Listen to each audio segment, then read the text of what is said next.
IPLच्या 18व्या सीझनमध्ये अवघ्या 14 वर्षांच्या क्रिकेटपटूने सर्वांचं लक्ष वेधून घेतलं. त्याचं नाव म्हणजे वैभव सूर्यवंशी. मूर्ती लहान पण कीर्ती महान. राजस्थान रॉयल्सकडून खेळताना त्याने आपल्या पहिल्याच सामन्यात 20 चेंडूंमध्ये 34 धावा ठोकत मैदान गाजवलं. विशेष म्हणजे पहिल्याच चेंडूवर त्याने थेट षटकार ठोकून चांगलंच पदार्पण केलं.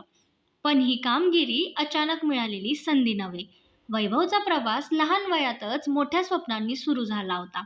अवघ्या 12व्या वर्षी त्याने रणजी ट्रॉफीत पदार्पण केलं. अंडर-19 टुर्नामेंटमध्ये तिहेरी शतक झळकावलं आणि 13व्या वर्षी भारताकडून ऑस्ट्रेलियाविरुद्ध शतक ठोकलं. त्याच्या सातत्यपूर्ण कामगिरीमुळे IPLच्या मेगा ऑक्शनमध्ये राजस्थान रॉयल्सने त्याच्यावर विश्वास ठेवत 1.1 कोटींची बोली लावली आणि या विश्वासाला न्याय देत त्याने पहिल्याच सामन्यात आपली छाप पाडली. भारतीय क्रिकेटमध्ये उदयाचं मोठं नाव म्हणून वैभव सूर्यवंशीकडे पाहिलं जातंय आणि या क्षणाने त्याच्या मोठ्या प्रवासाची सुरुवात निश्चितच केलेली आहे असं दिसतंय.